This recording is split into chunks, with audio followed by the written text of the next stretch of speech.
ഈ corona vaccines എടുത്തതിന് ശേഷം അത് അലർജിയെ ട്രിഗർ ചെയ്തിട്ടുണ്ടോ?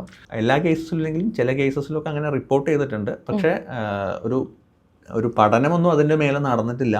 എന്നാലും ഈ അലർജിയുള്ള പലർക്കും ഈ കോവിഡ് വന്നതിന് ശേഷം അതൊരു ആസ്മ ലെവലിലേക്കൊക്കെ പലർക്കും വന്നിട്ടുണ്ട്. കോവിഡ് കൊണ്ടാണോ കോവിഡിൻ്റെ വാക്സിനാണോ എന്നുള്ളത് കൃത്യമായിട്ടുള്ളൊരു പഠനം നടന്നിട്ടില്ല.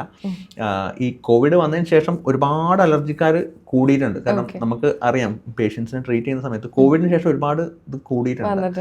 ഞാൻ പറഞ്ഞു ഈ ഫാമിലി ഹിസ്റ്ററി ഉള്ള ആൾക്കാരുണ്ടാവും അലർജീൻ്റെത്. അവർക്ക് സിംറ്റംസ് ഒന്നും ഉണ്ടായിട്ടുണ്ടാവില്ല. ഇത് നമ്മുടെ എന്താ പറയുക, നമ്മുടെ ശരീരത്തിൽ ഇങ്ങനെ എവിടെയോ കിടക്കുന്നുണ്ട് അലർജി അത്രയാണ്. പക്ഷേ ഇത് ഈ കോവിഡ് വന്നതിന് ശേഷം അത് ഫ്ലെയർ അപ്പ് ചെയ്തിട്ടുണ്ട്. പല ആൾക്കാരിലും ഇത് ഫ്ലെയർ അപ്പ് ചെയ്തിട്ടുണ്ട്. കോവിഡ് വന്നത് ലങ്സിന് കുറേ പേരൊക്കെ നന്നായിട്ട് ബാധിച്ചിട്ടുണ്ട്. അതുപോലെ ഇമ്മ്യൂണിറ്റീനെ കോവിഡ് നന്നായിട്ട് ബാധിച്ചിട്ടുണ്ട്. നമ്മുടെ ശരീരത്തിൽ ഗട്ടിലും ലങ്സിലൊക്കെ ഉണ്ടാകുന്ന നല്ല ബാക്ടീരിയാസിനെ ഇത് നശിപ്പിച്ചിട്ടുണ്ട്. അപ്പോൾ കോവിഡ് വന്നതിന് ശേഷം അലർജി കേസസ് കൂടിയിട്ടുണ്ട്. അതുപോലെ അലർജി ഉള്ളത് ആസ്മയിലേക്ക് കുറേ കൂടി വന്നിട്ടുണ്ട്. അങ്ങനെ കേസസ് നമ്മൾ അങ്ങനെ ശ്രദ്ധിച്ചിട്ടുണ്ട്.